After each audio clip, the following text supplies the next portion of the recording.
สบายดีในคลิปนี้จะมาสอนวิธีการสมัครหรือของแอป CK Lottery เนาะหลังจากเราเข้ามาในนี้แล้วเราสามารถมาดาวน์โหลดได้ใน App Store และ Play Store โดยการพิมพ์คำว่า CK Lotto โอเคหลังจากนั้นแอปมันจะขึ้นมาตัวสีส้มนี่เลยเนาะและหลังจากนั้นเราจะทำการติดตั้งสำหรับผู้ใดที่ยังบ่ทันติดตั้งสามารถกดติดตั้งได้เลยหรือว่าที่ติดตั้งได้แล้วสามารถกดสมัครได้เลยเนาะหลังจากนั้นเราจะกดเปิด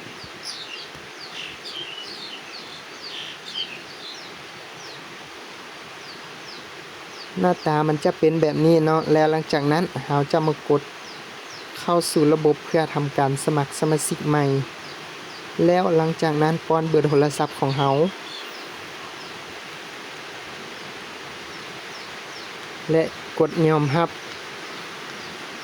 อ่านเงื่อนไขและยอมรับเนาะ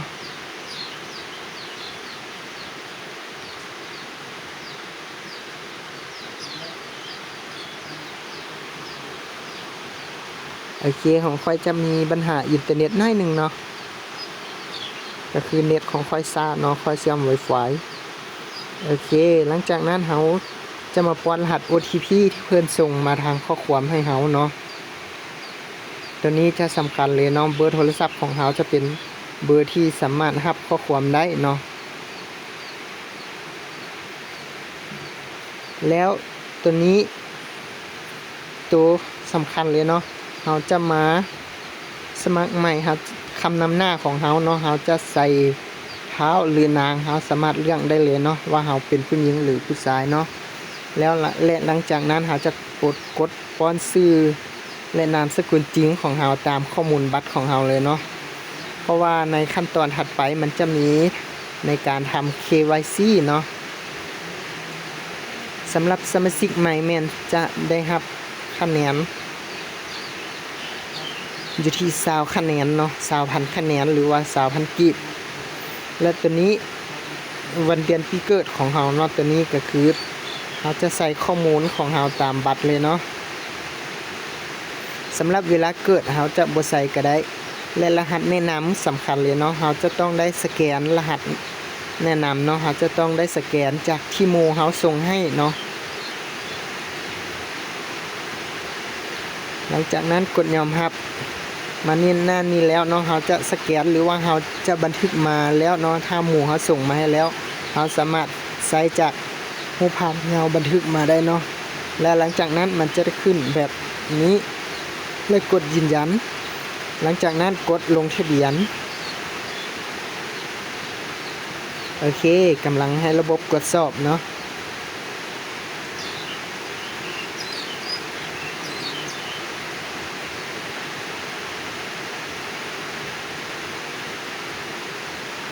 หลังจากนั้นรหัสตัวนี้เนาะจะเป็นรหัสที่เราป้อนเองเนาะ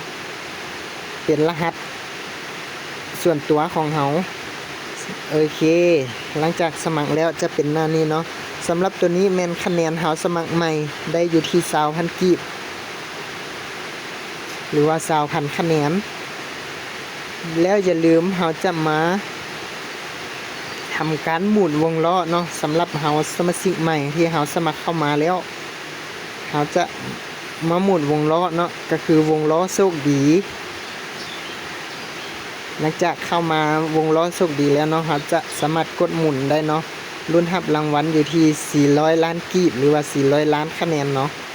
แล้วหลังจากนั้นเราจะกดหมุนเนาะตัวนี้มันจะตายตัวเนาะแล้วแต่โชคของไผลาวเนาะว่าจะได้อยู่ที่เท่าใดโอเคได้อยู่ที่ 10,000 คะแนน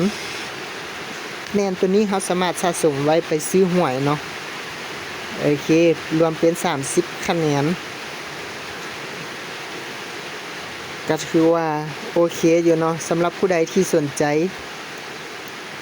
อย่าลืมสมัครเข้ามาเนาะเพราะว่าทางแอปเพิ่นจะเปิดอยู่ในวันที่29นี้เนาะ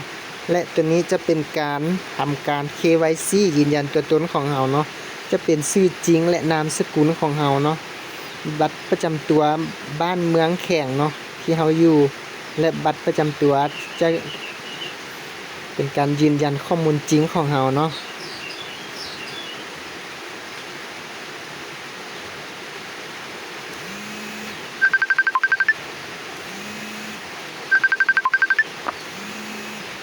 สำหรับวิธีการสมัครก็จะมีเพียงส่ำนี้เนาะ